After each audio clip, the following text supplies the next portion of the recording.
নিতাই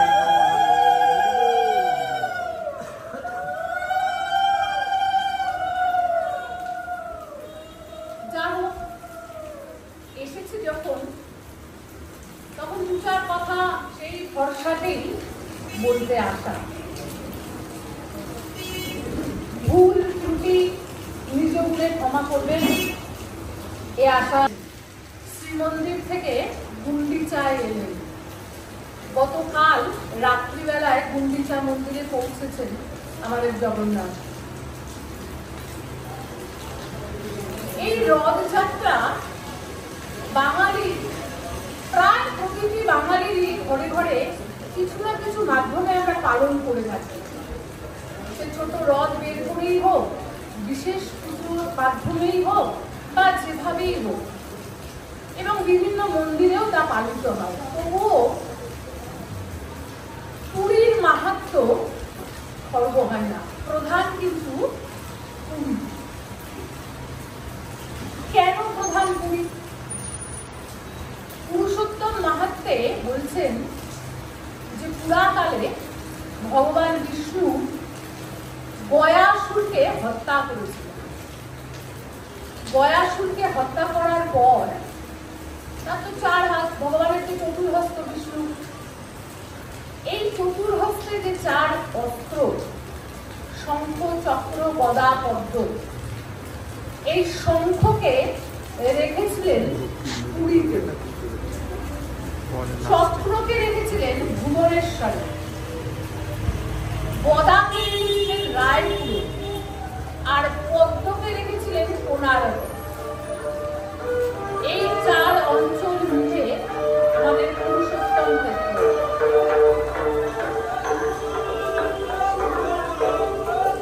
এই জন্যই ভুবনেশ্বরকে চক্রক্ষেত্র বলা হয়। আমরা মহাভারত যদি পাঠ করি, মহাভারতেও কিন্তু আমরা এই ভুবনেশ্বরের উল্লেখ পাব। সেখানে ভুবনেশ্বরের উল্লেখ পাচ্ছি একাম্র ক্ষেত্র নামে। একাম্র ক্ষেত্র কেন না? কারণ ভগবান বিষ্ণু এই স্থানে নিজের হাতে একটি আম গাছ রোপণ করেছিলেন, গেড়েছিলেন, এবং সেই আম গাছের যে ফল, সেই ফল, এক একটা ফল চতুর্বর্গ ফল দান করতে সক্ষম ছিল। ধর্ম, অর্থ, কাম, মোক্ষ, এই চতুর্বর্গ ফল দান করতে এই এক আম গাছের আম সক্ষম ছিল। প্রথমে এই ক্ষেত্র বিষ্ণু ক্ষেত্র ছিল, পরবর্তীকালে ধীরে ধীরে শৈব ক্ষেত্রে পরিণত হয়।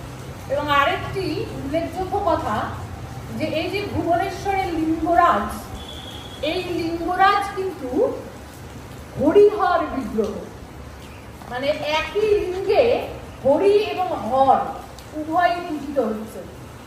যদি এই শিবলিঙ্গকে আমরা একটু ভালো করে লক্ষ্য করি, যারা গেছেন তারা হয়তো দেখে থাকবেন যে এই শিবলিঙ্গের ওপরে একটা সাদা দাগ আছে। এই সাদা দাগটির এক পাশ হচ্ছে হরি, আরেক পাশ হচ্ছে হর। কি অপূর্ব বিগ্রহ দেখুন। এই যে আমাদের মধ্যে এত বিরোধ, নানা রকম বিরোধ, তো বৈষ্ণব শাক্তকে দেখতে পারে না, শাক্ত বৈষ্ণবকে দেখতে পারে না, শৈবকে দেখতে পারে না, কিন্তু এই যে আসলে যে তাদের মধ্যে কোনো বিরোধ নেই, এই হরিহর বিগ্রহ কিন্তু তার অপূর্ব সুন্দর প্রমাণ। এবং এই হরিহর বিগ্রহ, লিঙ্গরাজ বিগ্রহে একই সঙ্গে বেলপাতা এবং তুলসী পাতার দ্বারা অর্চন করা হয় আজও। এই হরিহর বিগ্রহ, এই লিঙ্গরাজ হচ্ছে হিরণ্যগর্ভ শিলা। যেমন কোষ্ঠী পাথরে, কোষ্ঠী পাথর না, পরশ পাথরে কিছু স্পর্শ করলে সোনা হয়ে যায়, এই হিরণ্যগর্ভ শিলাতেও কিছু স্পর্শ করলে হীরা হয়ে যায়। তাই জন্যই এই শিবলিঙ্গটি একটা পাথরের আবরণে ঢাকা আছে। এই লিঙ্গরাজের আসল নাম হচ্ছে ত্রিভুবনেশ্বর। এবারে আসি পুরীর কথায়, জগন্নাথের কথায় আসি। আমাদের সকলের কাছে খুব আকর্ষণীয়। দেশ বিদেশ থেকে কত কত ভক্ত প্রতিদিন জগন্নাথ দর্শনে আসছেন, এবং এই রথযাত্রার সময় তো আরো বেশি। সরকারি হিসাব বলছে এবারেই নাকি 15 লক্ষ হয়েছে, তাহলে বেসরকারি হিসেবে তো আরো কত বেশি কে বলতে পারে। আচ্ছা, এই জগন্নাথ আমাদের কাছে এত আকর্ষণীয় কেন? কি আছে জগন্নাথে যা এত আকর্ষণ করে মানুষকে, এত ভক্তদের আকর্ষণ করছে জগন্নাথ? এর উত্তর জানতে গেলে আমাদের যেতে হবে ত্রেতা যুগে। ত্রেতা যুগের শেষ, লঙ্কা বিজয় হয়ে গেছে, মা সীতাকে উদ্ধার করা হয়ে গেছে, তখন রাবণ বধ হয়ে গেছে। ভগবান রামচন্দ্র তখন সবাইকে, যারা যুদ্ধে অংশগ্রহণ করেছিলেন, সবাইকে বর দিচ্ছে। বর দিতে দিতে অঙ্গদের পালা এলো। অঙ্গদকে ডাকলেন ভগবান, বলো অঙ্গদ, তুমি কি বর চাও? অঙ্গদ কে ছিলেন? অঙ্গদ ছিলেন বালির পুত্র। অঙ্গদ ভগবানের শ্রীচরণে প্রণাম করলেন, প্রণাম করে বললেন, ভগবান, এবার পুত্র হিসাবে পিতার প্রতি কোনো দায়িত্ব আমি পালন করতে পারিনি। আমার তো পিতার প্রতি একটা দায়িত্ব আছে, পুত্রের তো একটা পিতার প্রতি দায়িত্ব থাকে, তো সেই দায়িত্ব তো আমি পালন করতে পারিনি। তাই আপনি আমাকে আশীর্বাদ করুন, আমি যেন আপনার ওপরে আমার পিতৃহত্যার প্রতিশোধ নিতে পারি। ভগবান তো পরম করুণাময়, ভক্তের আকাঙ্ক্ষা পূর্ণ করেন। ভগবান তাকে বর দিলেন, বেশ অঙ্গদ, তাই হবে। কিন্তু এই ত্রেতা যুগে আমার এই রাম স্বরূপ, আমার এই রাম রূপ যে দেহ, তা কি করে যাবে? তা তো আগেই স্থির হয়ে আছে। রাম জন্মের আগেই বাল্মীকি রামায়ণ রচনা করেছেন, আমরা সকলেই জানি। তো সেখানে তো আগেই স্থির হয়ে আছে যে রাম সরযূ নদীর জলে তার এই দেহ বিসর্জন করবেন। তবে এই ত্রেতা যুগে তুমি তো সেই সুযোগ পাবে না। তবে আমি যখন দাপরে আসব, তখন তুমি তোমার পিতৃহত্যার প্রতিশোধ আমার উপর নিতে পারবে। এই অঙ্গদ দাপর যুগে এলেন জরা ব্যাধ হয়ে। দাপর যুগের শেষ, ভগবান ভূভারতের ভার হরণ করেছেন, কুরুক্ষেত্রের যুদ্ধ শেষ হয়ে গেছে। এমনকি তার নিজের যে বংশ, যদু বংশ, অত্যন্ত দুর্বিনীত হয়ে ওঠায় সেই যদু বংশেরও ধ্বংস সমাপ্ত হয়েছে। বলরাম শেষ নাগ হয়ে সমুদ্রে মিশে গেছে, দেহ ত্যাগ করেছে। এইবার কলিযুগ আসন্ন, কিন্তু যতক্ষণ ভগবান আছেন, দেহ ধারণ করে আছেন, ততক্ষণ তো কলিযুগ প্রবেশ করতে পারছে না। তাই ভগবান এবার বুঝতে পেরেছেন যে এইবার এই দেহ বিসর্জন দেওয়ার সময় এসে গেছে। জঙ্গলে বসে বিশ্রাম করছেন ভগবান, আর সেই জঙ্গলেই জরাব্যাধ শিকার করতে ঘুরে বেড়াচ্ছে, শিকারের খোঁজ করছে। দূর থেকে ভগবানের শ্রীচরণ দর্শন করেছে জরাব্যাধ। আর ভগবানের শ্রীচরণ তো অপূর্ব সুন্দর, কমলের ন্যায় পদ্মবর্ণ ছিল। তো পদ্মবর্ণের সেই শ্রীচরণ দর্শন করে জরাব্যাধ দূর থেকে ভেবেছে কোনো মৃগ, হরিণ, এই ভেবে তীর মেরে দিয়েছে। তীর এসে সরাসরি ভগবানের চরণে বিঁধে গেল। জরাব্যাধ দেখতে এসে দেখছে যে সে কি সর্বনাশ করে ফেলেছে। প্রচন্ড হাউতাশ হলো, অপরাধ বোধ কাজ করছে যে আমি চরম সর্বনাশ করে ফেলেছি। ভগবানের শ্রীচরণে পড়ে গেলেন, কাঁদছেন, ক্ষমা প্রার্থনা করছেন। ভগবান তখন তাকে ক্ষমা তো করলেনই, এবং তার পূর্বজন্মের কথা স্মরণ করিয়ে দিলেন যে এটা তো তোমাকে বর দেয়া ছিল, তুমি তো পিতৃহত্যার প্রতিশোধ নেবে বর চেয়েছিলে আমার কাছে। অসংখ্য আশীর্বাদ করে ভগবান ফিরে গেলেন বৈকুণ্ঠে। অর্জুন ভগবানের সেই দেহর অন্ত্যেষ্টি ক্রিয়াদি সমুদ্র তীরে সম্পন্ন করল। সম্পন্ন করার পর ভগবানের যে নাভি কুণ্ডল, সেই নাভি কুণ্ডল ভাসিয়ে দিল সমুদ্র। এই পুরো ঘটনাটি, এই যে এতক্ষণ ধরে ভগবানের যাবতীয় অন্ত্যেষ্টি ক্রিয়ার যে কার্যকলাপ, এই সম্পূর্ণ ঘটনা ঘটনা জরাব্যাধ গাছের আড়াল থেকে লক্ষ্য করছিল।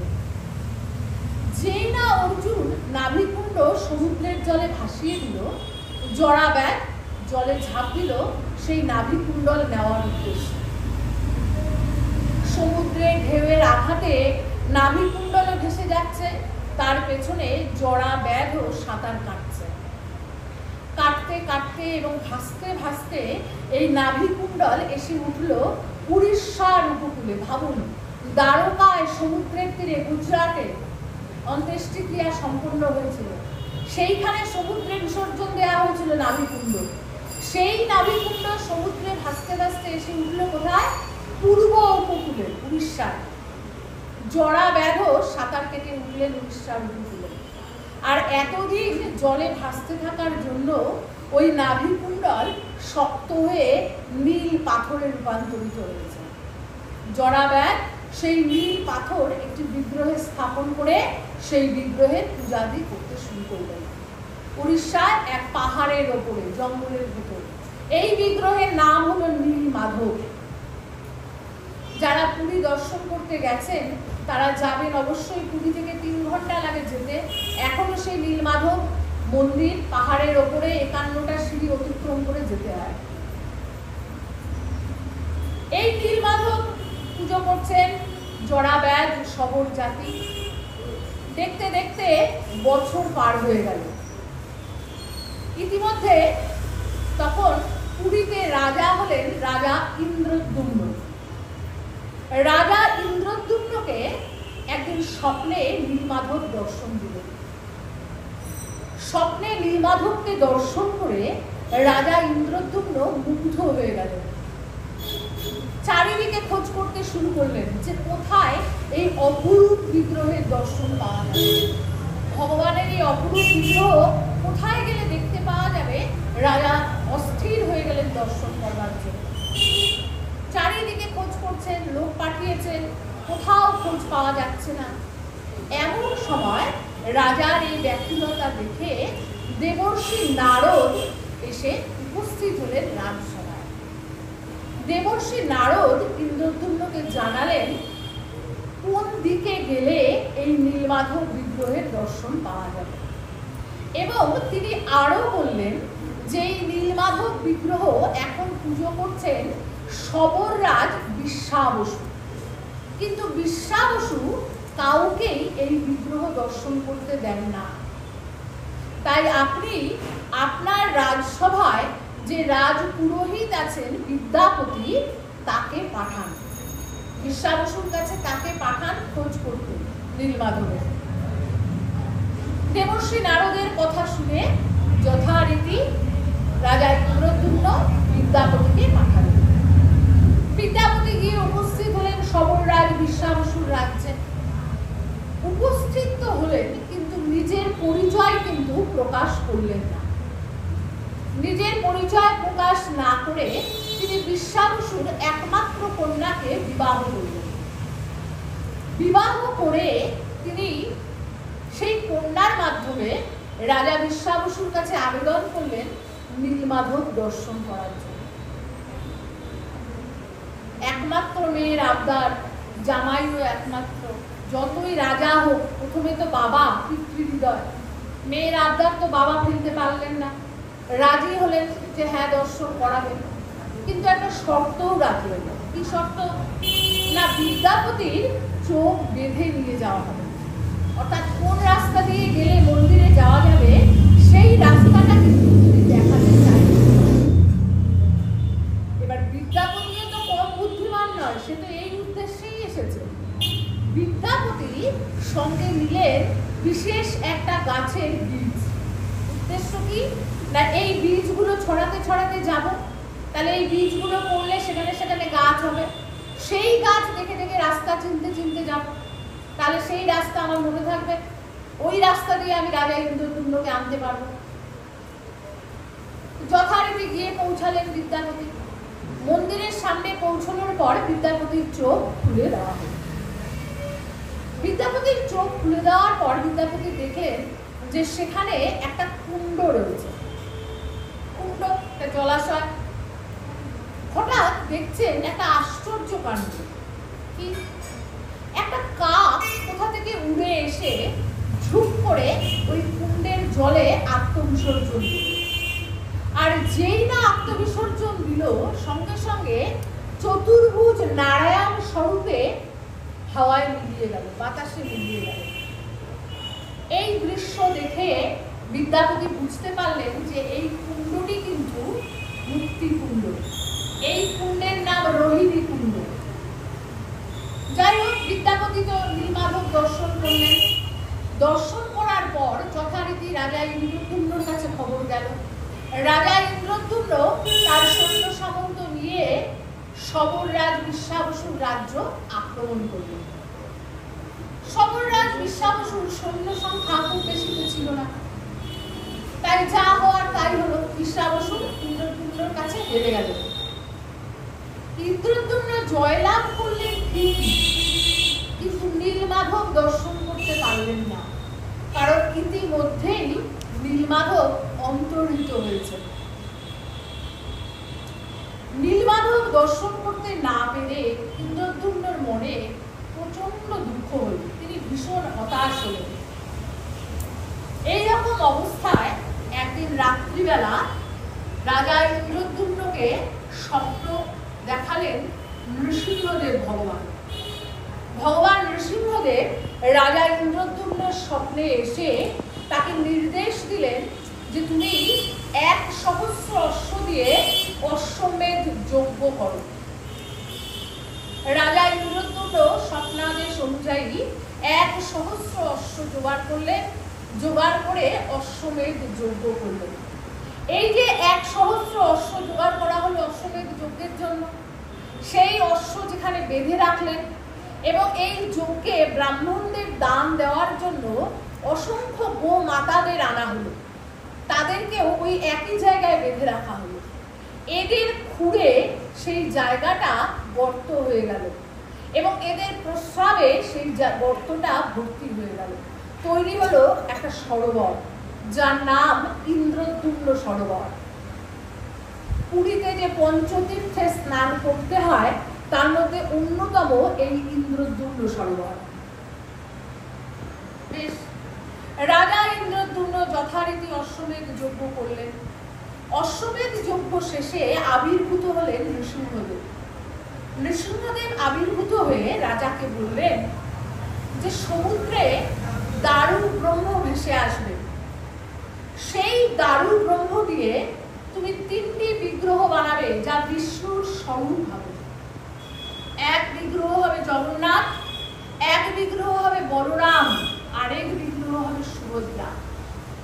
তিনি আরো বললেন যে জগন্নাথ পূজিত হবেন নৃসিংহ মন্ত্রে, বলরাম পূজিত হবেন বাসুদেব মন্ত্রে, আর সুভদ্রা পূজিত হবেন ভুবনেশ্বরী মন্ত্রে। যথারীতি রাজা ইন্দ্রদ্যুম্নের অপেক্ষা শুরু হয়ে গেল।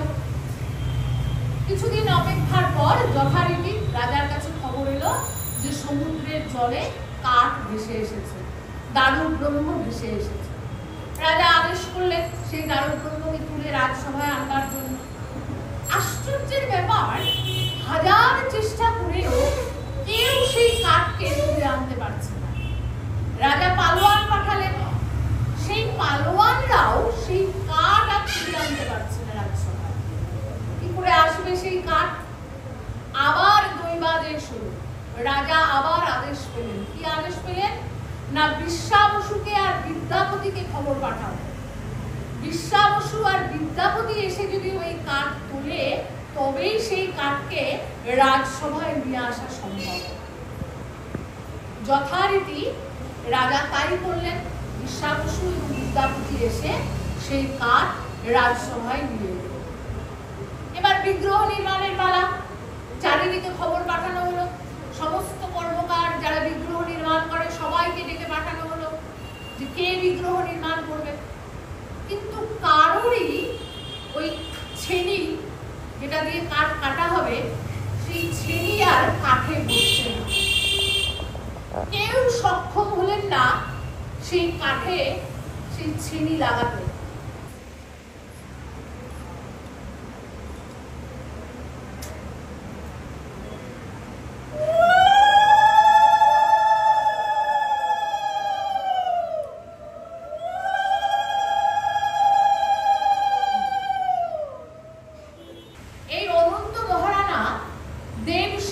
বিশ্বকর্মা ছদ্মবেশে এসেছে।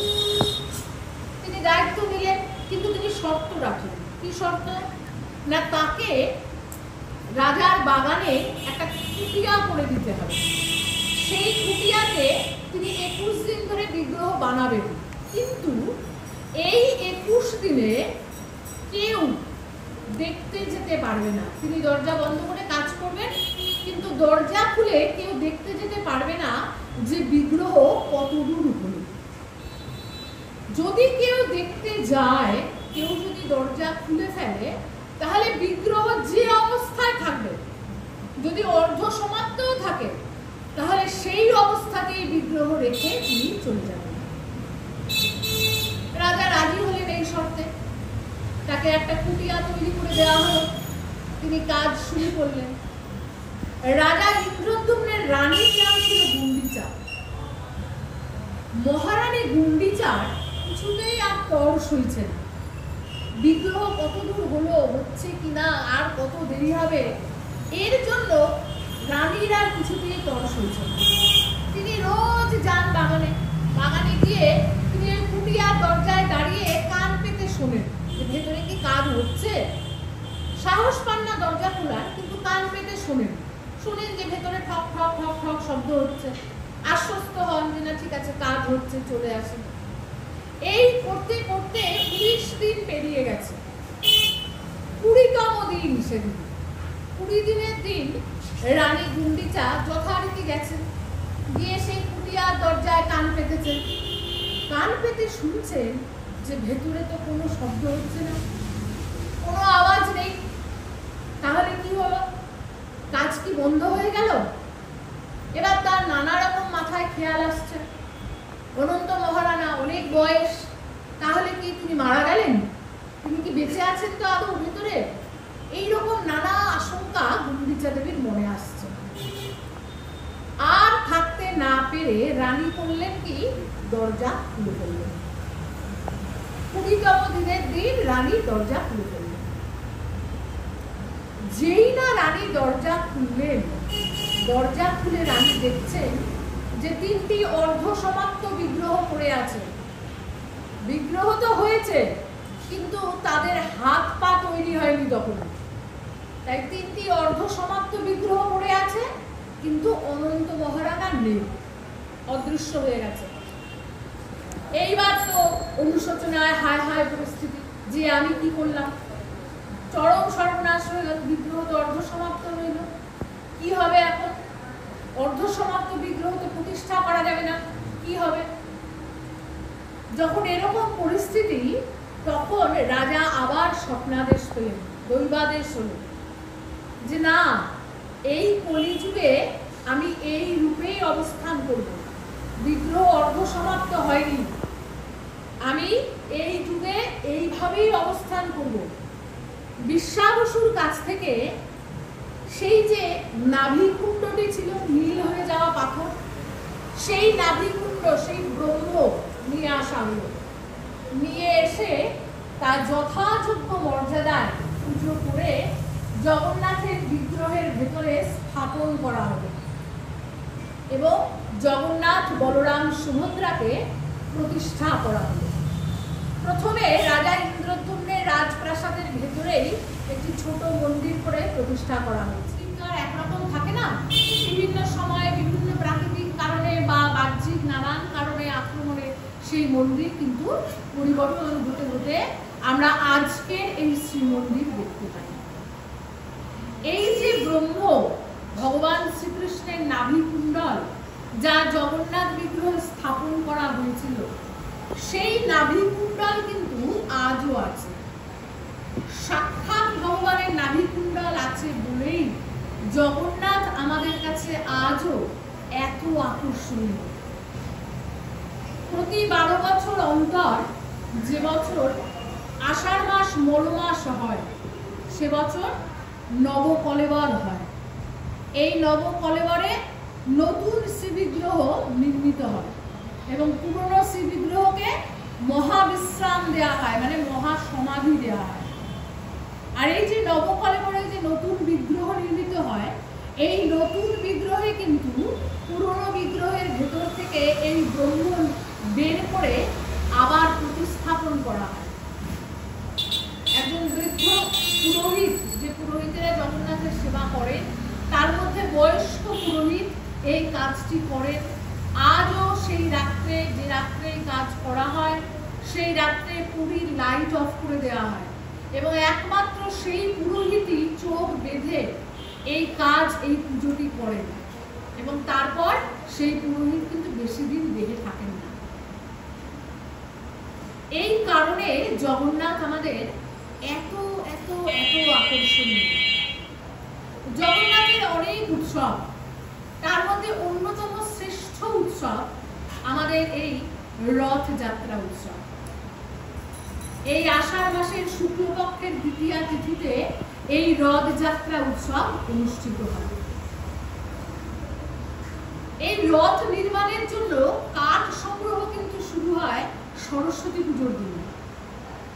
সরস্বতী পুজোর দিন থেকে কাঠ সংগ্রহ শুরু হয়।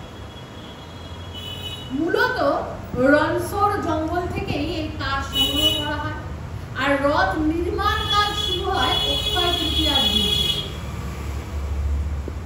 আর তিনজনের তিনটি রথ। জগন্নাথের রথের নাম নন্দী ঘোষ, বলরামের রথের নাম তালধ্বজ, আর আমাদের সুভদ্রা মায়ের রথের নাম দর্পদলন বা দেবী দলন। জগন্নাথের রথের চূড়াতে গরুড় থাকেন, তাই এই রথকে গরুড় ধ্বজ বলি আমরা। চক্র থাকে, তাই চক্রধ্বজ বলা হয়। সবার প্রথমে বলরাম বেরোন, তারপরে বেরোন সুভদ্রা, তারপরে আমাদের জগন্নাথ হেলতে দুলতে রথে ওঠেন। রথে উঠে আসেন কোথায়? গুন্ডিচা মন্দিরে। অনেকেই আমরা গুন্ডিচা মন্দিরকে জগন্নাথের মাসির বাড়ি বলে থাকি, কিন্তু গুন্ডিচা মন্দির জগন্নাথের মাসির বাড়ি নয়। জগন্নাথ যে রাস্তাটা দিয়ে আসেন তার নাম বড়দণ্ডী। এই বড়দণ্ডির ওপরে আগে একটা নদী বয়ে যেত। সেই নদীটা দুভাগে ভাগ করত। এখন যেখানে শ্রীমন্দির, সেই অংশটাকে বলতো নীলাচল, আর যেখানে এখন গুন্ডিচা মন্দির, সেই অংশটাকে বলে সুন্দরাচল। এই গুন্ডিচা মন্দিরটা এখন যেখানে, সেখানেই আসলে আগে রাজা ইন্দ্রদ্যুম্নের প্রাসাদ ছিল। পরবর্তীকালে যখন বড় মন্দিরের প্রয়োজন হলো, তখন রাজা বর্তমানে যেখানে শ্রীমন্দির, সেইখানে মন্দির নির্মাণ করেছে।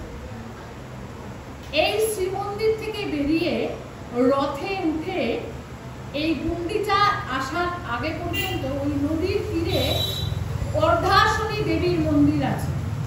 অর্ধাশনী দেবীর মন্দির এখনো আছে। এই অর্ধাশনী দেবী হচ্ছেন জগন্নাথের মাসি। সেখানে এখনো জগন্নাথের রথ দাঁড়ায় এবং পোড়া পিঠে ভোগ হয়। আগে হতো কি, আগে 6টা রথ বানানো হতো। নদীর এপারে ওই অর্ধাশনী দেবীর মন্দির পর্যন্ত 3টে রথে করে যেতেন, আর নদীর ওপারে রাখা থাকতো আরো 3টে রথ। সেই 3টে রথে করে জগন্নাথ পৌঁছতেন, আবার গিয়ে গুন্ডিচা মন্দির পৌঁছতেন। এ তো গেল রথযাত্রা, নীলাচলের রথযাত্রা। আমরা সকলে তো যাই এই সময়, কিন্তু আমরা তো গৌরবের অবস্থান করছেন। সন্ন্যাস নিয়েছেন, সন্ন্যাস নিয়ে কোথায় থাকবেন?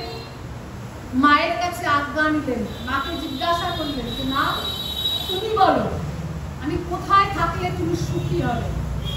আমি নীলাচলে থাকবো না আমি বৃন্দাবনে থাকবো?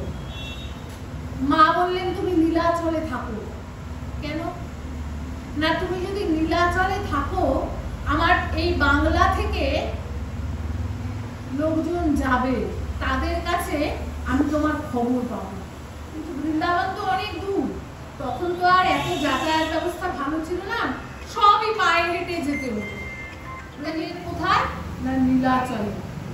এমনকি জীবনের শেষ 18 বছর নীলাচল থেকে কোথাও বেরোননি। 48 বছর জীবিত ছিলেন, 24 বছর নবদ্বীপে লীলা, বাকি 24 বছর সন্ন্যাস লীলা। তার মধ্যে 6 বছর দাক্ষিণাত্য ভ্রমণ করলেন, দাক্ষিণাত্যে প্রচার করলেন নাম প্রেম, আর বাকি 18 বছর নীলাচল থেকে বেরোননি। গৌর আদেশ দিয়ে গেলেন সীতানাথকে, শান্তিপুরনাথকে আদেশ দিয়ে গেলেন যে প্রত্যেক বছর রথযাত্রার সময় সমস্ত গৌর ভক্তবৃন্দকে নিয়ে তুমি নীলাচলে এসো। আর গৌর দেশের অধিবাসীরা আজও সেই আজ্ঞা পালন করে চলেছে। দেখো এখন যাও নীলাচলে, দেখবে আমার গৌর দেশের লোকই সেখানে সবচেয়ে বেশি, এবং তারা সকলেই গৌর দেখতে গেছে, জগন্নাথ দেখতে যায়নি। তারা সচল জগন্নাথ দেখতে গেছে, অচল জগন্নাথ দেখতে যায়নি। প্রতি বছর শান্তিপুরনাথ সঙ্গে আবার নিতাই চাঁদ, সেন শিবানন্দ, বসু রামানন্দ, শ্রীবাস পণ্ডিত, গদাধর পণ্ডিত, এরা সকলে মিলে এই সময় সচিমায়ের কাছে আজ্ঞা নিতে আসতেন। মা, আজ্ঞা দাও, তোমার প্রাণ দুলাল যে কিনা এখন নীলাচলে আছে, সেই প্রাণ দুলালকে দর্শন করতে যাই, তোমার প্রাণ দুলালকে দর্শন করে আসি, তুমি আজ্ঞা না দিলে তো যেতে পারি না। আর সচিমা হাসতে হাসতে আজ্ঞা দিতেন। তার তো যাওয়ার উপায় নেই, মা বিষ্ণুপ্রিয়া একা রয়ে যাবেন, তিনি কি করে যাবেন? তাই বিষ্ণুপ্রিয়া মাকে একা রেখে সচিমা তো যেতে পারবেন না। তাই সচিমায়ের আজ্ঞা নিয়ে রওনা হন শান্তিপুরনাথ। শান্তিপুরনাথের সঙ্গে যাচ্ছেন কারা? সমস্ত শান্তিপুরবাসী। বসু রামানন্দ যাচ্ছেন কুলীন গ্রামবাসীকে সঙ্গে নিয়ে, আর সঙ্গে কি নিয়েছেন? পট্টডুরি। ওই যে জগন্নাথকে রথের সঙ্গে বাঁধা হয়, সেই দড়িটার নাম পট্টডুরি। আমার গৌর বসু রামানন্দকে আদেশ করেছিলেন যে প্রতি বছর তুমি রথের সময় যখন আসবে এই পট্টডুরি নিয়ে আসবে সঙ্গে। সঙ্গে না রাঘব পণ্ডিতের বোন দময়ন্তী দেবী, গৌরের প্রতি তার পরম বাৎসল্য ভাব, গৌরকে তিনি সন্তান স্নেহে দেখতেন। সারা বৎসর যাতে গৌরের সেবার দ্রব্যের অভাব না হয়, তাই দময়ন্তী দেবী তার সেবার দ্রব্য পাঠাতেন রাঘব পণ্ডিতের হাত দিয়ে। এই আমার রাঘবের ঝালি। সেই সমস্ত সেবার দ্রব্য যত্ন করে নিয়ে রাঘব পণ্ডিত চলেছেন পানিহাটি গ্রামবাসীকে সঙ্গে নিয়ে। মুকুন্দ মুরারি যাচ্ছেন নবদ্বীপবাসীকে সঙ্গে নিয়ে। সেন শিবানন্দ যাচ্ছেন তার 3 পুত্রকে নিয়ে। আগে আগে চলছেন সেন শিবানন্দ। কেন না ঘাটি সমাধান করবেন। ঘাটি সমাধান মানে তখন তো পায়ে হেঁটে যেতে হতো, এবার এক একটা রাজ্য পেরোতে হতো। এখন যেমন জেলা, তখন তো বিভিন্ন রাজার রাজ্য ছিল। এবার এক রাজার রাজ্য থেকে আরেক রাজার রাজ্যে যেতে হলে সেখানে কিছু ট্যাক্স দিতে হতো, কিছু মূল্য দিতে হতো। এখন যেমন টোল ট্যাক্স দেই আমরা, সেই রকম তখনও ছিল, কিছু মূল্য দিতে হতো। এবার সঙ্গে যে এত ভক্তরা যাচ্ছেন, তাদের সকলের তো সামর্থ্য নেই। তারা তো শুধু গৌরকে ভালোবাসে, তারা হা গৌর প্রাণ গৌর বলে চলছে, কিন্তু তাদের তো অত সামর্থ্য নেই তারা এইসব দেবে। এই সেন শিবানন্দ এই ঘাটি বলতো, এই ট্যাক্সটাকে বলতো ঘাটি, এইটা দেবেন। এই অর্থ মূল্যটা এই সেন শিবানন্দ জোগাতেন। এই ঘাটি শব্দের আরো একটা অর্থ আছে। কি অর্থ? দেখো তখন তো আর ট্রেন ছিল না, ট্রেন বাস কিছু ছিল না, সকলে তো পদব্রজেই চলেছেন। এই পদব্রজে যেতে অনেক দিন সময় লাগতো, প্রায় 1 মাস সময় লাগতো এই পদব্রজে যেতে। তা 1 মাস চলতে গেলে কোথাও কোথাও থাকতে হবে, রাত্রিবাস করতে হবে, খেতে হবে, প্রসাদ পেতে হবে। কোথায় থাকবেন ভক্তরা, কোথায় রাত্রিবাস করবেন, কি করে প্রসাদের জোগাড় হবে, এই সব কিছু ছিল সেন শিবানন্দের দায়িত্ব। তাই বলছে ঘাটি সমাধান করবেন বলে সেন শিবানন্দ তার 3 পুত্রকে নিয়ে চলছেন। শুধু 3 পুত্রকে নেননি, সঙ্গে একটি কুকুরকেও নিয়েছেন। একটি কুকুর সঙ্গ নিয়েছে, বউ দেখবে বলে সেও যাবে নীলাচলে। সবাই তো দূর ছাই করে কুকুর তাড়িয়ে দেয়, সেন শিবানন্দ কিন্তু তাড়িয়ে দেননি। তিনি ভাবছেন যে আহা, এও তো আমার পরম ভক্ত, এও তো আমার গৌর দেখবে বলেই যেতে চাইছে, একে আমি তাড়িয়ে দেব কি করে? তাই তিনি কিন্তু এই কুকুরটিরও যাতে থাকার এবং খাওয়ার কোনো অসুবিধে না হয় তা দেখেছেন। পরম যত্নে নিয়ে গেছেন কুকুরটিকে, এবং এই কুকুরটি পরম ভক্ত।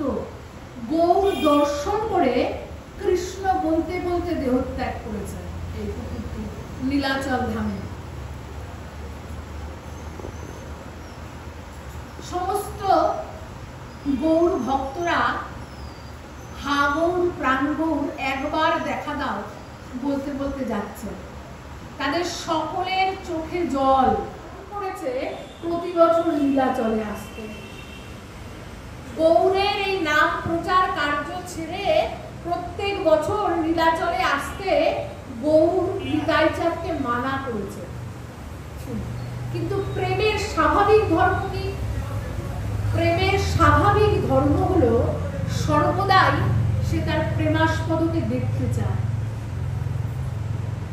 আর তার জন্য সে সমস্ত রকম বারণ উপেক্ষা করে।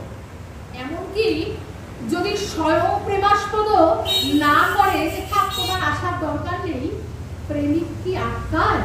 প্রেমিক কি অপেক্ষা করে যে না থাক, আমাকে যেতে না করেছে যাব না দেখতে? করে না, করে না। প্রেমের স্বাভাবিক ধর্ম এটা। তাই আমার নিতাইও মানা মানে না, নিতাইও দেখতে যায় গৌরকে।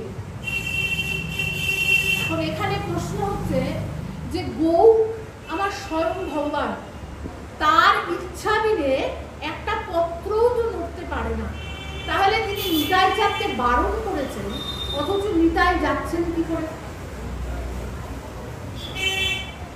তার মানে মনে মনে গৌরেরও ইচ্ছা আছে। নিতাইয়ের হৃদয়ে যে গৌর বসবাস করেন, সেই গৌরেরও নিতাইকে দেখতে ইচ্ছে হয়, তাই জন্য নিতাই চলছে।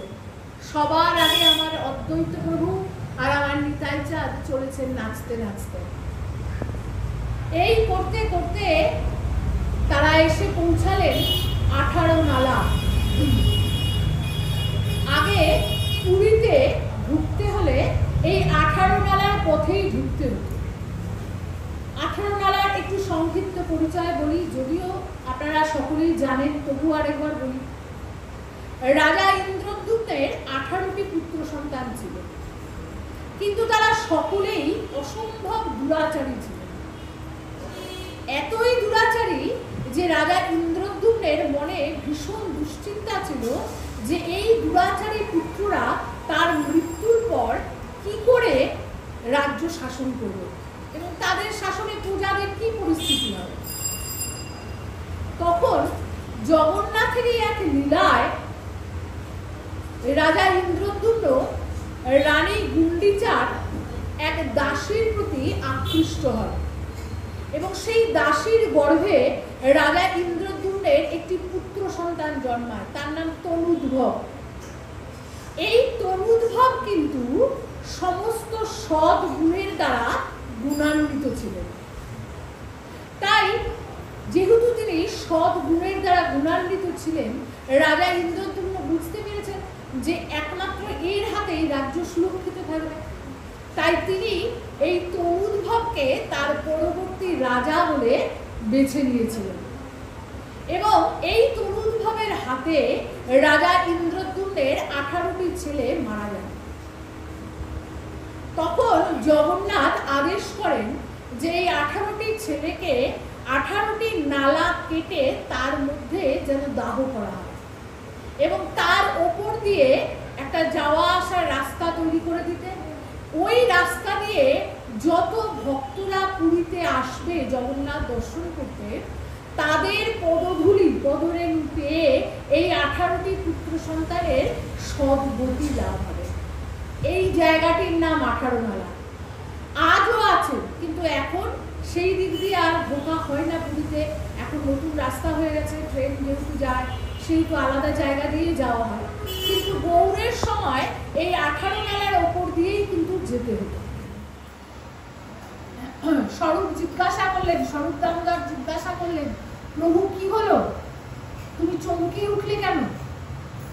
গৌড় জবাব দিচ্ছে যে অপরূপ নামের ধ্বনি শুনতে পাচ্ছি। এই নামের ধ্বনি নিশ্চয়ই আমার গৌড় দেশের ভক্তরা ছাড়া আর কেউ নয়। নিশ্চয়ই শান্তিপুরনাথ আমার গৌড় দেশের ভক্তদের সঙ্গে করে আসছেন। এই কথা বলে ভক্তদের সঙ্গে মিলবেন বলে গৌড় দৌড়ে আসছেন 18 নালার দিকে।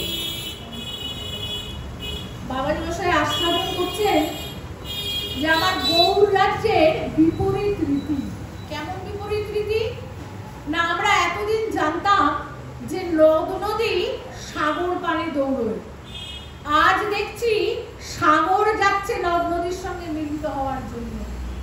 আমার গৌর সাগর, আমার গৌর ভক্তবৃন্দ নদ নদীর সঙ্গে মিলিত হওয়ার জন্য দৌড়ে যাচ্ছে। মিলন হলো 18 নালার পথে। সবাই তাকিয়ে তাকিয়ে দেখছে।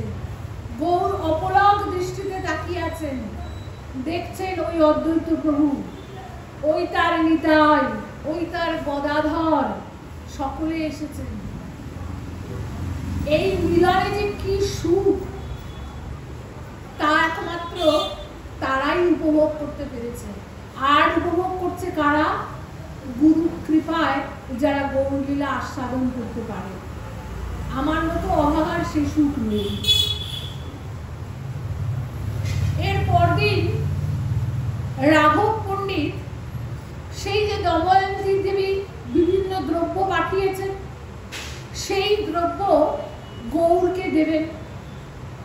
মাথায় করে নিয়ে চলেছেন সেই সব দ্রব্য গৌরকে দেবেন বলে।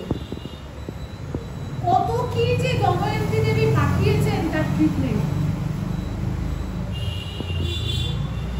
আম কাসুন্দি, ঝাল কাসুন্দি, আদা কাসুন্দি, তৈলাম্র, বিভিন্ন রকমের নাড়ু, ঘিয়ে ভাজা চিড়ে, তাও আবার শালি ধানের,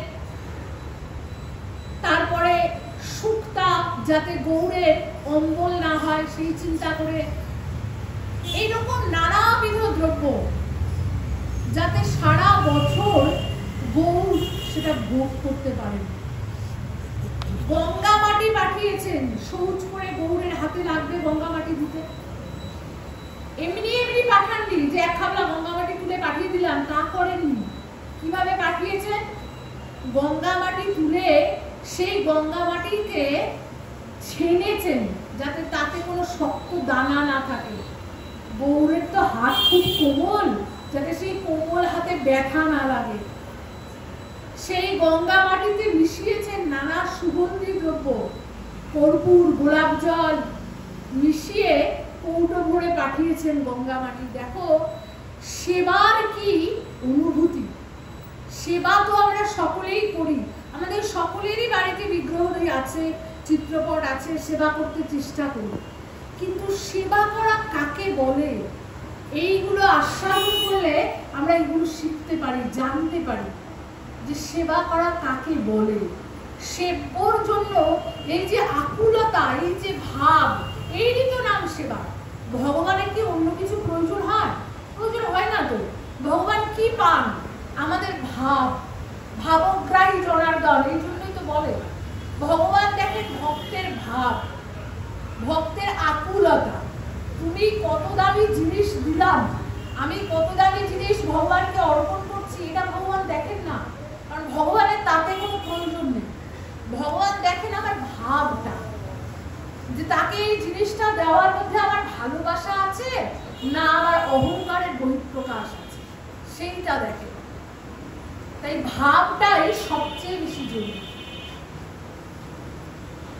এই সমস্ত দ্রব্য গদাধর বলছি রাঘব পণ্ডিত কার হাতে দিলেন না গোবিন্দর হাতে দিলেন। গোবিন্দকে আমার মহাপ্রভুর সেবক, মহাপ্রভু যে গম্ভীরায় থাকতেন তার সেবা করতেন এই গোবিন্দ। রাঘব পণ্ডিত তুলে দিলেন গোবিন্দর হাতে, দিয়ে বললেন যে গোবিন্দ তুমি মহাপ্রভুর ভাব অনুযায়ী এবং প্রয়োজন অনুযায়ী তাকে একটু একটু করে সব দিও। তার যখন যেরকম ভাব যেরকম প্রয়োজন সেরকম বুঝে দিও। রাঘব পণ্ডিত তার আনা জিনিস তার ঝালি সমর্পণ করছেন।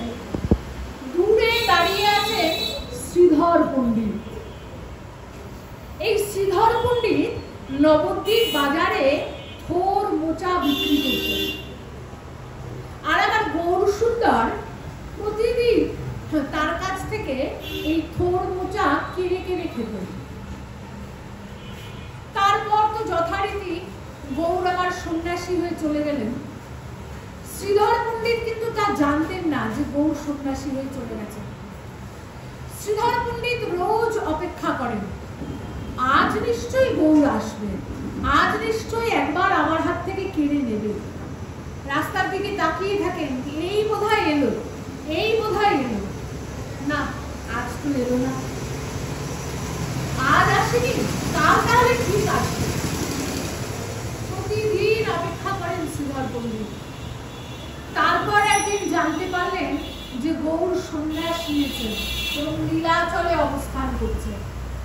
আমার শ্রীধর পণ্ডিতের বুক ফেটে গেল এই শুনে যে আর গৌর আসবেন না তার হাত থেকে থোর মোচা কেড়ে নিতে।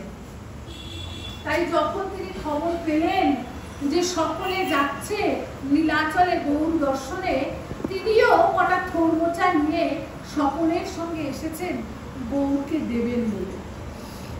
কিন্তু এখন দেখছেন যে রাঘব পণ্ডিত এত সুন্দর সুন্দর জিনিস গৌরের জন্য করে এনেছেন, তার সামনে তার সামান্য থোর মোচা তিনি দিতে একটু লজ্জা পাচ্ছেন, লজ্জা পাচ্ছেন। আর মনে মনে গৌরকে ডাকছেন, মনে মনে বলছেন গৌর আমি তো তোমার জন্য কিচ্ছু আনতে পারিনি, কি বা সাধ্য আছে আমার, ওই তো থোর মোচা, এই তো আমার দেওয়ার জিনিস যা তুমি চিরকাল আমার হাত থেকে কেড়ে নিয়েছো।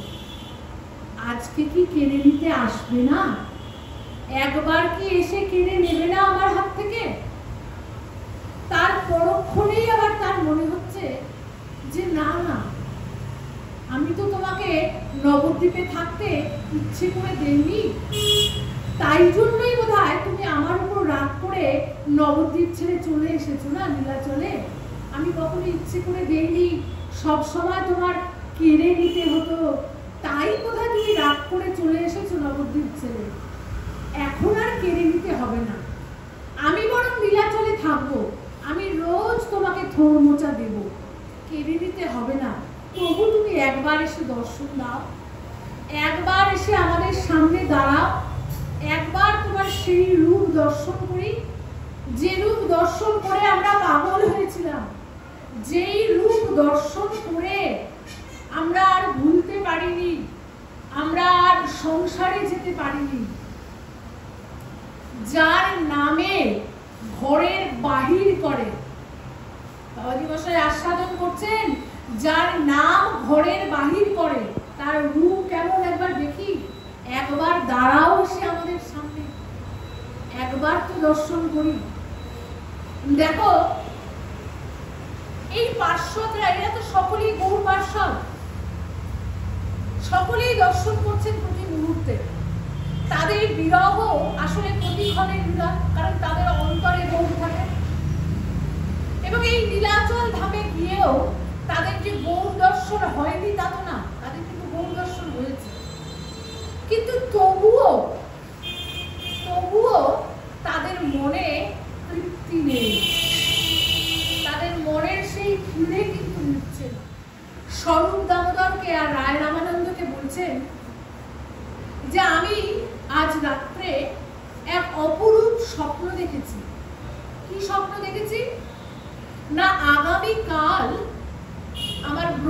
জীবন, আমার ব্রজের নন্দন, আমার প্রাণ বধুয়া ব্রজে আসবেন। তাই সখী চল আমরা সকলে মিলে কুঞ্জ সাজাই। আমার গোড়া কিশোরী রাধা ভাবে ভাবিতা, গৌর আমার রাধা ভাবে ভাবিতা, আর স্বরূপ দামোদর আর রায় রামানন্দকে না ললিতা আর বিশাখা সখী। তাই বলছেন ললিতা বিশাখা চল আমরা কুঞ্জ সাজাই। আজকে কুঞ্জ সাজাবো, কালকে আমার প্রাণ সখা আসবেন, আমার প্রাণ বধুয়া কাল আসবেন। কে আমার প্রাণ বধুয়া? জগন্নাথ। জগন্নাথ স্বয়ং নন্দনন্দন, যিনি জগন্নাথ তিনি আমার ব্রজেন্দ্র নন্দন, তাই তো? যিনি জগন্নাথ তিনি আমার বংশীধারী ব্রজেন্দ্র নন্দন, আবার তিনি আমার গৌর সুন্দর, নিয়ে কোনো ভেদ নেই। এই কথা বলে গৌর স্বরূপ দামোদর রায় রামানন্দ দুজনকে দুপাশে ধরেছেন, ধরে বেরিয়ে পড়েছেন গুন্ডিচা মার্জনের উদ্দেশ্যে। সঙ্গ নিয়েছেন সকল ভক্তবর্গ, সকলেই যারা গৌর দেশ থেকে গিয়েছিল তারা সকলেই গৌরের সঙ্গ নিয়েছে। তাদের প্রত্যেকের হাতেই মৃৎ ভাণ্ড, মাটির কলসি, সেই কলসিতে নিয়েছেন জল, আর নিয়েছেন সন্মার্জনী ঝাঁটা। সেই জল আর সেই ঝাঁটা দিয়ে সকলে গুন্ডিচা মন্দির ঝাড় দিচ্ছেন, পরিষ্কার করছেন। কেন না? আমার এই গুন্ডিচা হচ্ছে আমার নিভৃত নিকুঞ্জ। আমাদের গৌড়ীয় মত অনুযায়ী নীলাচল হচ্ছে মথুরা আর সুন্দরাচল হচ্ছে বৃন্দাবন। তাই নীলাচল থেকে জগন্নাথ গুন্ডিচায় আসেন, মানে আমার ব্রজেন্দ্র নন্দন মথুরা থেকে ব্রজে আসছেন, এই নিভৃত নিকুঞ্জে আসবেন। তাই নিভৃত নিকুঞ্জ সাজানো হচ্ছে। গৌর বলছেন রাধা ভাবে ভাবিতা তো, আর যার দিকেই তাকাচ্ছেন তারই স্বরূপ জাগিয়ে দিচ্ছেন। স্বরূপ জাগিয়ে দিচ্ছেন মানে আমরা যে প্রত্যেকেই সেই রাজ্যের গোপিনী, আমাদের স্বরূপ যে আমরা ব্রজের গোপিনী, সেই স্বরূপ জাগিয়ে দিচ্ছেন আমার গৌর সুন্দর, আমার রাধা ভাবে ভাবিতা গোড়া কিশোরী। যার দিকেই তাকাচ্ছেন তার স্বরূপ জেগে যাচ্ছে। সম্বোধন করছেন সখী বলে, বলছেন সখী আজ কুঞ্জ এমন করে সাজাবি যেন আমার প্রাণ বধুয়ার মন ভরে যায়। অনেকদিন পর আসছে তো, আমার প্রাণ বধুয়ার যেন মন ভরে যায়। কি জানি মথুরাতে কেমন ছিল কে জানে। বলছে সুন্দর করে পুষ্প চয়ন কর, কিন্তু সেই পুষ্পে যেন বৃন্ত না থাকে, সব বৃন্তগুলো ছিঁড়ে ফেলে দে। সেই পুষ্প বিছিয়ে দে রাস্তায়, যেন প্রাণ বধুয়ার পায়ে কোনো ব্যথা না লাগে। প্রাণ বধুয়া যখন হেঁটে হেঁটে ঢুকবে তার চরণে যেন কষ্ট না হয়। কুঞ্জ সাজা তোরা সকলে। ব্রজলীলায় যমুনা স্মরণ হল। ব্রজলীলায় যমুনা স্মরণ হয়ে গৌর সকল পারিষদদের নিয়ে জলকেলি করছেন ইন্দ্রদ্যুম্ন সরোবরে। যেন গোড়া প্রেম সাগরে আমার অদ্বৈত প্রভু, আমার নিতাই চাঁদ, আমার গদাধর পণ্ডিত, আমার শ্রীবাস পণ্ডিত সকলেই রাজহংস হয়ে চড়ে বেড়াচ্ছে। নিতাই রূপ প্রেম বাতাসে আমার গৌর প্রেম সাগরে তরঙ্গ খেলছে। গৌরের মনে আনন্দ হচ্ছে। সকলকে দেখে, সকল ভক্তগণকে দেখে গৌর ভোগ করছেন। কি ভোগ করছেন? এই যে সকলের মনে তার প্রতি যে ভালোবাসা, গৌর ভোগ করছেন। দেখতে দেখতে রথযাত্রার দিন। আমার জগন্নাথ রথে চড়ে এগোচ্ছেন। গৌরাজ রাধা ভাবে ভাবিতা সকলকে নিয়ে রথের অগ্রে, রথের সামনে কীর্তন করছে। সাত সম্প্রদায় কীর্তন করছে, তাদের মাঝখানে গৌর নৃত্য করছে। এমন নৃত্য করছে যে মনে হচ্ছে তিনি ঘুরছেন, যেন কোনো চক্র ঘুরছে, এমন ঘুরছেন। তার একদিকে নিতাই চাঁদ, আরেক দিকে আছেন অদ্বৈত প্রভু। পাছে গৌর পড়ে যান, ধরতে হবে তো। পেছনে আছেন হরিদাস ঠাকুর। গৌর আমার নৃত্য করছেন। আজ জগন্নাথকে দেখছেন আর নৃত্য করছেন। রাধারানী দর্শন করছেন তার প্রাণ বধূয়াকে। এবার জগন্নাথের রথ চলতে চলতে কিছু দূর পর্যন্ত গিয়ে আটকে গেল। কিছুতেই আর রথ এগোচ্ছে না। সকলে মিলে অনেক চেষ্টা করছে, কিন্তু রথ আর এগোচ্ছে না। কেন রথ এগোচ্ছে না? মহাজন আস্বাদন করলেন যে রথ কি করে এগোবে। গৌর তো একা জগন্নাথকে ভোগ করছেন না, জগন্নাথও ভোগ করছেন গৌরকে। কেন?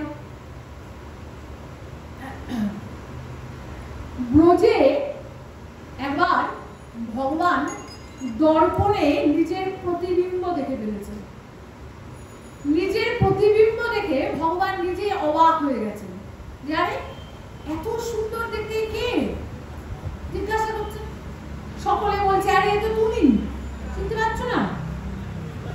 তখন তার নিজের মনে মনে একটু আকাঙ্ক্ষা হলো যে আমার মাধুরী, আচ্ছা তাহলে আমার মাধুরী কেমন, এটা তো একটু ভোগ করতে হবে। তাহলে নিজ মাধুরী আস্বাদন করতে তিনি গৌর হয়ে এলেন। কিন্তু তার মনে আরেকটা সুপ্ত বাসনা ছিল। সেটা কি? রাধারানী আমার সঙ্গে দাঁড়ালে আমার যুগল মাধুরী কেমন হয়, সেই মাধুরীও তো আমি কখনো আস্বাদন করিনি। তাই এই যে রথের অগ্রে গৌর আমার নৃত্য করছেন আর জগন্নাথ দর্শন করছেন, গৌর কি দর্শন করছেন? গৌর দর্শন করছেন নন্দনন্দনকে। অর্থাৎ নন্দনন্দনের মাধুর্য কেমন, আপন স্বরূপ দর্শন করছেন। আবার জগন্নাথ কি দর্শন করছেন? গৌরে আপন যুগল মাধুরী দর্শন করছেন। গৌর আমার রাধা কৃষ্ণ মিলিত তনু।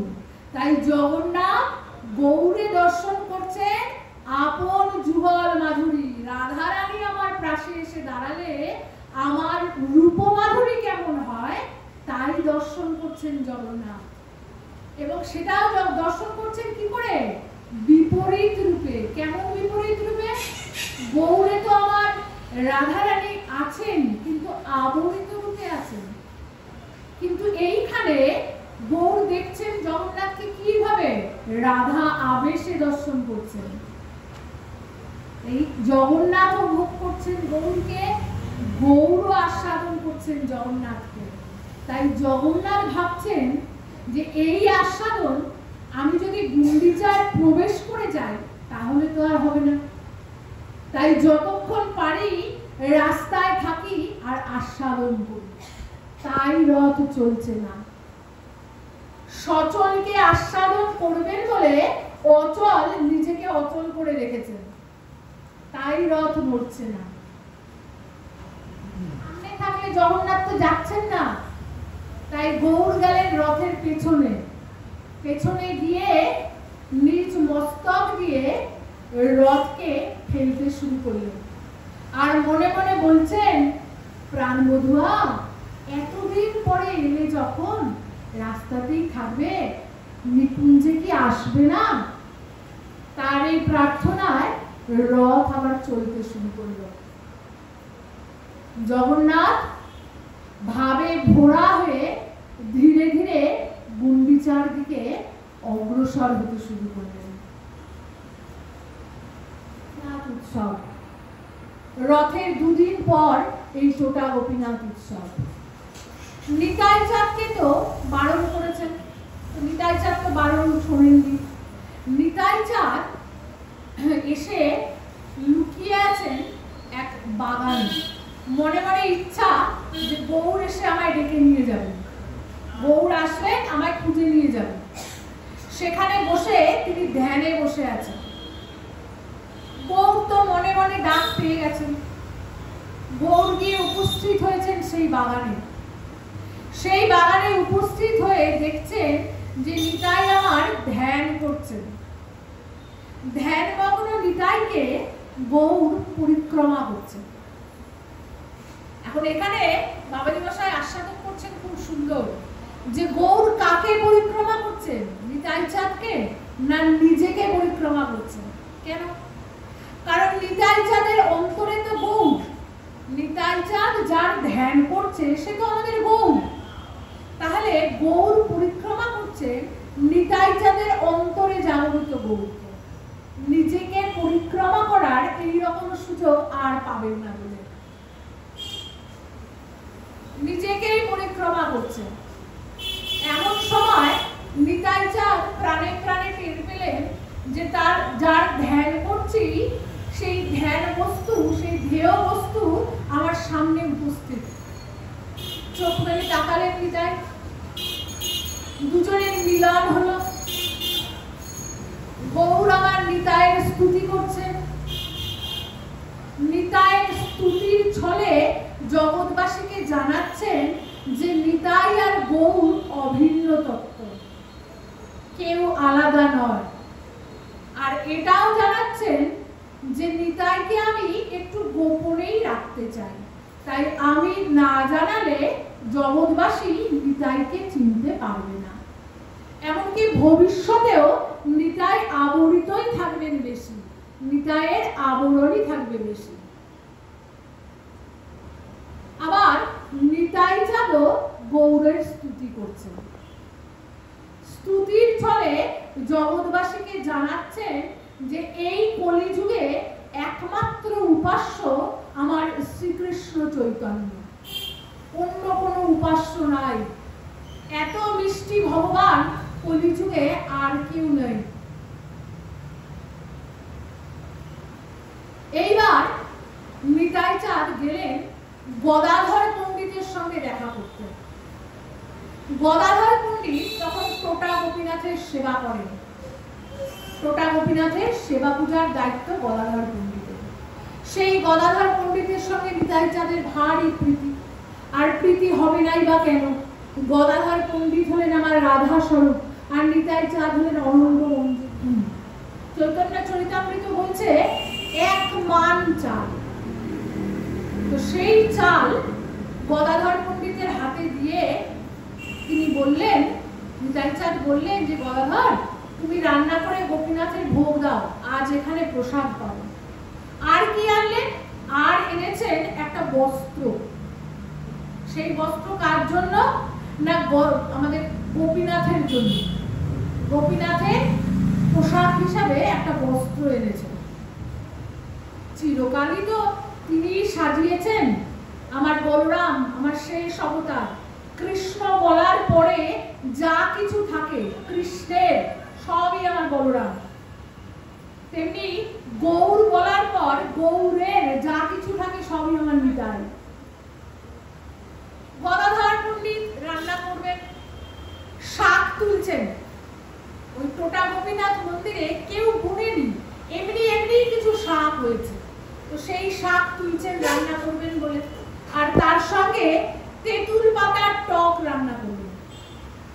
রান্না করছেন আর মনে মনে গৌরকে ডাকছেন যে আজ কি তুমি একবার আসবে না? তোমার নিতাই এসেছে। তোমার নিতাই তো তুমি না পেলে প্রসাদ পাবে না। তুমি কি আজ একবার দর্শন দেবে না? একা যদি একবার না আসো, তোমাকে যে আমি নিমন্ত্রণ করব সেই সাহস তো আমি পাই না। কারণ তোমাকে নিমন্ত্রণ করলে তোমার সঙ্গে তো অজস্র ভক্ত আসবে, সবাইকে সৎকার করব সেই সামর্থ্য আমার নেই। তাই প্রভু একবার একা একা আসো।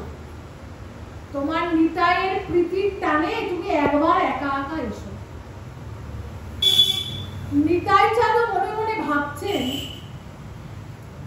চাল তো আমি এনেছি, দিলাম গদাধর পণ্ডিতকে গোপীনাথের সেবার জন্য, এনেছি তো তোমার জন্যই। আসলে তুমি কি একবার আসবে না?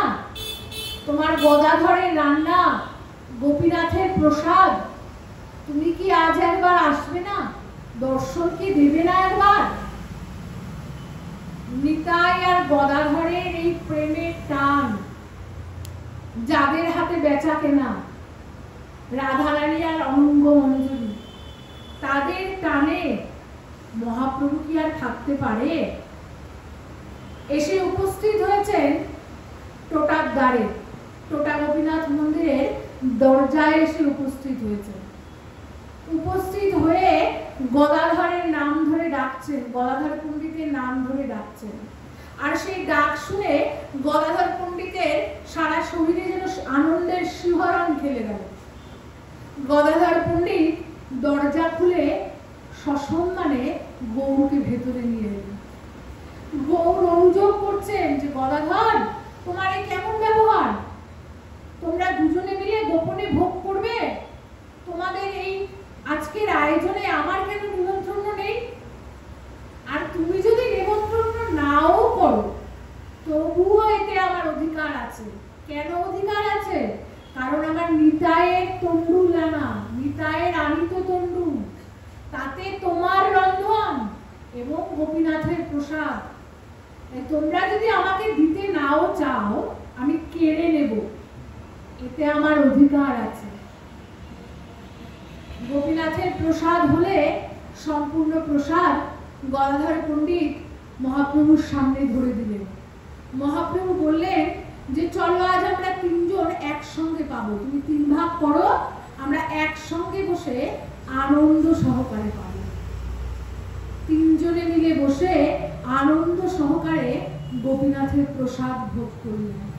আর ইতিমধ্যে খবর পেয়ে দলে দলে ভক্তগণ উপস্থিত হয়েছে টোটার মন্দিরে। মহাপ্রভুর প্রসাদ পাওয়ার পর যেটুকু অবশিষ্ট থাকলো পাতায়, তাই তারা মহানন্দে ভাগ করে নিল। আগামীকাল সেই দিন, আগামীকাল সেই টোটা গোপীনাথ উৎসব। আগামীকাল আমাদের গৌরকে ডাকবার দিন। মনে মনে গৌরকে আহ্বান করার দিন, যেন গৌর আমাদের ডাকেও ঠিক একইভাবে সাড়া দেয়।